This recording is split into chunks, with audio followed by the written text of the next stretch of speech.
एक बार की बात है, सीतापुर नामक गांव के एक स्कूल में एनुअल फंक्शन की पार्टी चल रही थी। स्कूल के सभी बच्चे, सभी टीचर्स, प्रिंसिपल बहुत ही ज्यादा पार्टी को एंजॉय कर रहे थे। कुछ समय बाद सभी बच्चे खाना खाने के लिए जाते हैं और वो मजे मजे से खाना खा लेते हैं और उसके बाद वो सभी बच्चे उल्टियां करने लगते हैं और उल्टी करते करते कुछ बच्चे बेहोश हो जाते हैं। यह देखकर सभी टीचर्स और प्रिंसिपल घबरा जाती हैं कि अचानक बच्चों को उल्टियां क्यों लग रही हैं। अरे इन बच्चों को क्या हो गया? इनकी तबीयत तो बिगड़ती जा रही है। जल्दी से एम्बुलेंस बुलाओ, इन्हें डॉक्टर के पास लेकर जाओ। बच्चों को कुछ भी नहीं होना चाहिए। जल्दी से इन्हें हॉस्पिटल लेकर जाओ। कुछ समय बाद स्कूल के बाहर एम्बुलेंस आकर खड़ी हो जाती है और जो बच्चे बेहोश हुए थे और जिन्हें उल्टियां हो रही थी उन्हें तुरंत हॉस्पिटल पहुंचाया जाता है।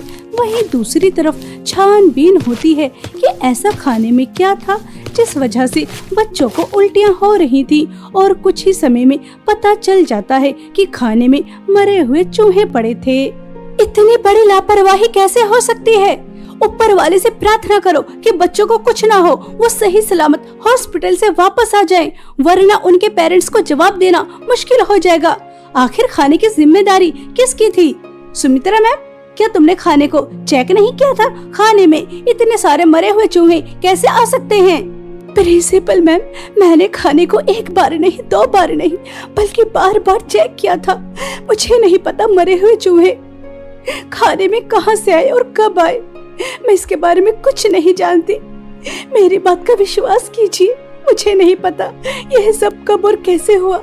प्रिंसिपल मैम, मुझे माफ कर दीजिए, इसमें मेरी कोई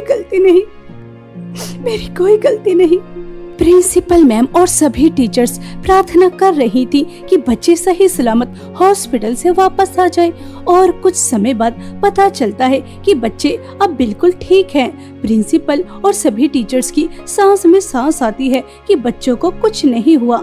कुछ दिन स्कूल बंद रहता है और जब सब कुछ सामान्य हो जाता है तो दोबारा से स्कूल को खोल दिया जाता है और बच्चे हमेशा की तरह स्कूल में पढ़ने आने लगते हैं।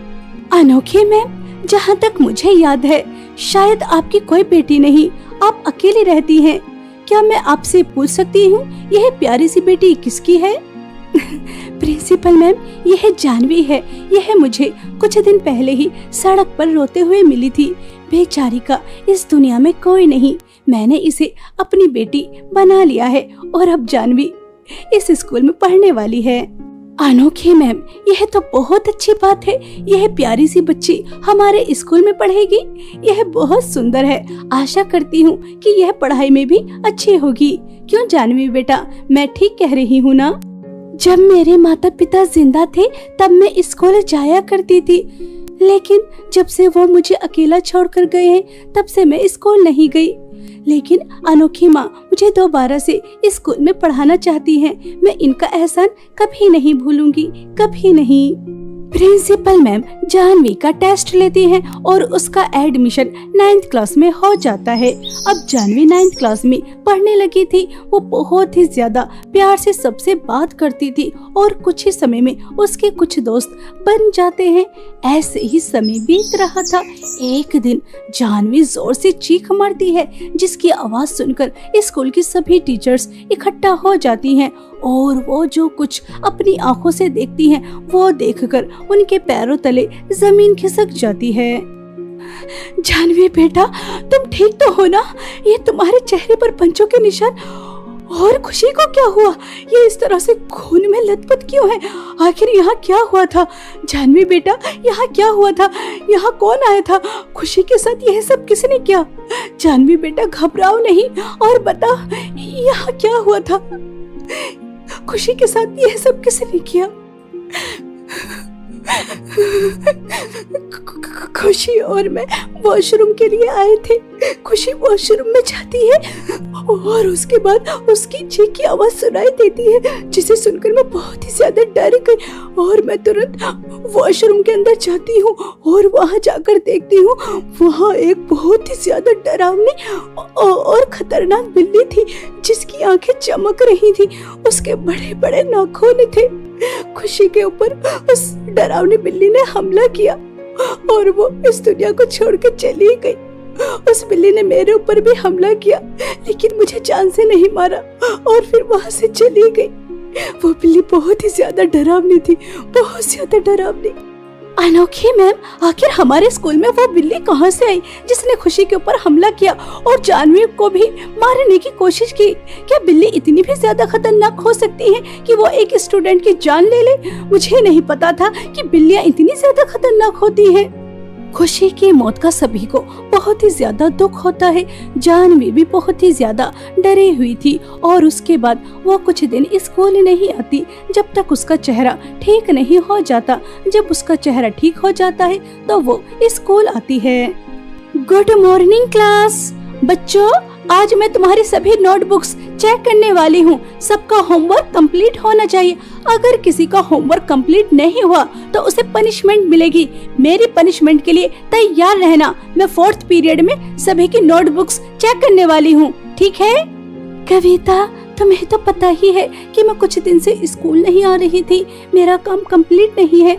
अगर मैंने सरिता मैम का होमवर्क कंप्लीट नहीं किया तो तुम्हें पता है ना, वो मुझे पनिशमेंट देंगी। प्लीज यार, मुझे अपनी नोटबुक दे दो। मुझे 4th पीरियड तक काम कंप्लीट करना है। कविता जानवी को अपनी नोटबुक दे देती है और जानवी अपना काम कंप्लीट करने लगती है। 4th पीरियड में सरिता मैम आती हैं और वो एक एक कर सभी की नोटबुक चेक करने लगती हैं। लेकिन जब जानवी अपनी नोटबुक लेकर जाती है तो सरिता मैम उसकी नोटबुक फाड़ कर फेंक देती हैं और उसको एक चांटा भी मारती हैं। जानवी, तुम्हें क्या लगता है कि तुम अनोखी मैम की बेटी हो तो मैं तुम्हें कुछ नहीं कहूंगी? तुम मेरे सामने बिना कवर की नोटबुक कैसे लेकर आ सकती हो? तुम्हारी हिम्मत कैसे हुई मेरे सामने ऐसी नोटबुक लेकर आने की? तुम्हें पता है ना, बिना कवर की नोटबुक मैं चेक नहीं करती। सॉरी मैम, मुझे नोटबुक पर कवर चढ़ाने का समय नहीं मिला, वरना मैं आपके सामने ऐसी नोटबुक कभी नहीं लेकर आती। मुझे नहीं पता था कि आज आप नोटबुक चेक करने वाली हैं। सॉरी मैम, दोबारा से ऐसी गलती नहीं होगी। हाँ, मैं तुम्हें अच्छी तरह से जानती हूँ। तुमने यही सोचा होगा कि तुम तो टीचर की बेटी हो, तुम्हें तो कुछ कोई कहेगा नहीं। लेकिन मेरे लिए सभी स्टूडेंट्स एक बराबर हैं, इसलिए तुम्हें तो पनिशमेंट मिलेगी ही। चलो मेरे साथ। और ऐसा कहकर सरिता मैम जानवी को अपने साथ ले जाती हैं और उसे एक क्लास में बंद कर देती हैं। कुछ समय बाद सरिता मैम जानवी को उस क्लास से निकालने के लिए जाती हैं और जैसे ही क्लास का दरवाजा खोलती हैं वहाँ जानवी नहीं थी। यह देखकर सरिता मैम घबरा जाती हैं। यह जानवी कहाँ है? मैंने उसे इस क्लास में ही तो बंद किया था, लेकिन अब तो वो मुझे इस क्लास में कहीं नजर नहीं आ रही। यह जानवी कहाँ है? जानवी कहाँ हो तुम? और जैसे ही सरिता मैम पीछे मुड़कर देखती हैं तो उनकी चीख निकल जाती है, क्योंकि क्लास की एक दीवार पर खून से बड़े बड़े अक्षरों में लिखा हुआ था, तुम्हारा आज आखिरी दिन है, पिशाचनी से तुम बच नहीं सकती। यह पढ़कर सरिता मैम थर थर कांपने लगती हैं और वो जैसे ही क्लास से बाहर निकलने की कोशिश करती हैं तभी क्लास का दरवाजा जोर से बंद हो जाता है और उसके बाद वहाँ जोर जोर से हंसने की आवाज आने लगती है।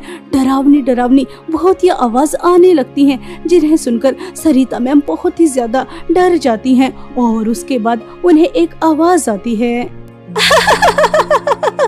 जब भी मैं यही सोचती हूँ कि आज मैं किसी का खून नहीं पीऊंगी, तभी इंसान मुझे गुस्सा दिला देते हैं और मुझे उनका खून पीना पड़ता है।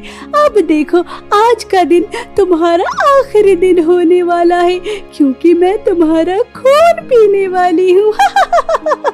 तुमने मुझे गुस्सा दिलाया, तुम्हारी वजह से तुम्हारी मौत होगी। अब तुम पिशाचिनी से बचकर नहीं निकल सकती। मेरे चंगुल में तुम फंस चुकी हो।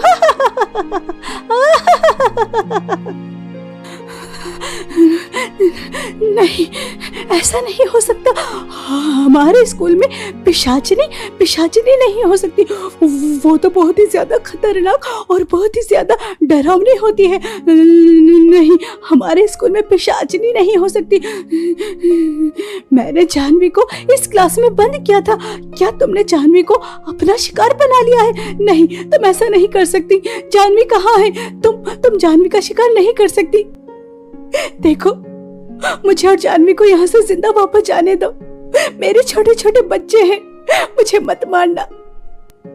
मुझे छोड़ दो और जानवी को भी जाने दो। सरिता मैम बहुत ही ज्यादा डरी हुई थी और कुछ समय बाद उनके सामने पिशाचिनी आ जाती है। पिशाचिनी को देखकर सरिता मैम के होश उड़ जाते हैं, क्योंकि पिशाचिनी कोई और नहीं बल्कि जानवी ही थी। जानवी को इस रूप में देखकर सरिता मैम के होश उड़ जाते हैं। उन्हें विश्वास नहीं हो रहा था कि जानवी एक स्टूडेंट पिशाचिनी भी हो सकती है और वह पिशाचिनी स्टूडेंट सरिता मैम को अपना शिकार बना लेती है। कुछ समय बाद वहाँ से अनोखी मैम गुजर रही थी और वो सरिता मैम को इस हाल में देखकर घबरा जाती हैं। सरिता मैम के चेहरे पर तो बिल्कुल वैसे ही निशान हैं जैसे खुशी के चेहरे पर थे। क्या वो बिल्ली दोबारा से इस स्कूल में आई थी? क्या उस बिल्ली ने सरिता मैम के ऊपर हमला किया? आखिर वो बिल्ली ऐसा क्यों कर रही है? वो बिल्ली इस स्कूल में आकर स्टूडेंट्स और टीचर्स को क्यों मार रही है?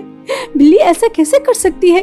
प्रिंसिपल मैम, यह क्या हो रहा है? पहले खुशी और अब सरिता मैम। कोई मेरे स्कूल को बर्बाद करना चाहता है, मेरे स्कूल का नाम मिट्टी में मिलाना चाहता है, इसलिए वो काले जादू का इस्तेमाल कर रहा है। वरना आम बिल्ली इस तरह से आकर स्कूल में किसी टीचर या स्टूडेंट पर हमला नहीं कर सकती। जरूर कोई ना कोई तो गड़बड़ है जो हमें नजर नहीं आ रही। पायल, तो क्या सोच रही है? आखिर यह सब किसने क्या होगा? सपना, तू एक बार जानवी को ध्यान से देख। उसकी आंखें कुछ अजीब लग रही हैं और उसके मुंह पर भी कुछ लगा हुआ है। मैं बहुत समय से नोट कर रही हूँ। जानवी मुझे थोड़ी अजीब अजीब लग रही है। सभी बच्चे सरिता मैम की मौत पर रो रहे हैं, सबको दुख हो रहा है, लेकिन जानवी का चेहरा देख ऐसा लग रहा है जैसे वो मुस्कुरा रही हो। किसी की मौत पर कोई ऐसे कैसे मुस्कुरा सकता है? हाँ पायल, तो ठीक कह रही है। मुझे भी जानवी थोड़ी अजीब लग रही है और इसके मुंह पर यह लाल लाल खून ही हो सकता है। जब खुशी की मौत हुई थी उस समय भी जानवी ही थी। कुछ तो गड़बड़ है, हमें जानवी के ऊपर नजर रखनी होगी। सपना और पायल को जानवी के ऊपर शक हो जाता है और वो उसके ऊपर नजर रखना शुरू कर देती हैं। ऐसे ही एक दिन जानवी स्कूल से जल्दी जल्दी बाहर निकलती है, तभी वो दोनों देख लेती हैं। सपना और पायल भी जानवी के पीछे पीछे जाती हैं। जानवी जंगल के रास्ते जा रही थी जो बहुत ही ज्यादा घना और डरावना नजर आ रहा था। जिस रास्ते पर जाते हुए सपना और पायल को डर लग रहा था, लेकिन वो जानवी का पीछा करना नहीं छोड़ती। कुछ समय बाद जानवी एक गुफा के अंदर जाती है जो बहुत ही ज्यादा डरावनी थी। यह जानवी इतनी ज्यादा डरावनी जगह पर क्यों आई है? आखिर यह यहाँ पर क्या करने आई है?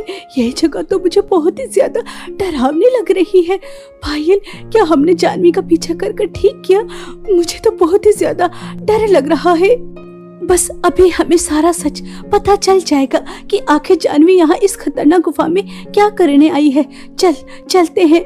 और उसके बाद दोनों गुफा के अंदर जाती हैं। दोनों गुफा के अंदर जाकर देखती हैं तो उनके होश उड़ जाते हैं, क्योंकि उनके स्कूल के कुछ बच्चे पिंजरे में कैद थे। वाह वाह वाह मेरी बेटी, तूने तो कमाल ही कर दिया। आज तक मेरे लिए इतना अच्छा काम किसी ने नहीं किया जितना तूने किया। किसी को कानो कान खबर नहीं, इस स्कूल में एक पिशाचिनी स्टूडेंट है। अब तू अमावस की रात तक 10 बच्चों को और मेरे पास लेकर आ। उसके बाद हमें शक्तिशाली होने से कोई नहीं रोक सकता, कोई नहीं। सरदार, यह स्टूडेंट्स वही हैं जो चूहे वाला खाना खाकर हमारे वश में हो गए और वो अपने आप हमारे पास आ गए। सबको यही लगता है कि उन्होंने स्कूल छोड़ दिया, लेकिन ये तो हमारे पास है। किसी को पता ही नहीं था कि एनुअल फंक्शन वाले दिन मैं वहीं पर थी और मैंने ही खाने में चूहे डाले। खुशी को भी मैंने मारा और उस सरिता की बच्ची को भी मुझे मारना पड़ा। अब 10 बच्चे लेकर आना थोड़ा मुश्किल है, लेकिन नामुमकिन नहीं, मैं लेकर आ जाऊंगी। लेकिन थोड़ा समय लगेगा। सपना याद आया, अनोखी मैम के साथ ये आई थी। इसने खाने में मरे हुए चूहे डाले, इसी ने खुशी और सरिता मैम को मारा। अब हमें यहाँ से जाना होगा, वरना ये इन सभी स्टूडेंट्स की बलि चढ़ा देगी और स्कूल से और स्टूडेंट्स को लेकर आएगी। ये पिशाचिनी बहुत ज्यादा खतरनाक है, हमें सबकी जान बचानी होगी। जल्दी से चलते हैं, इससे पहले कि हम पकड़े जाएं।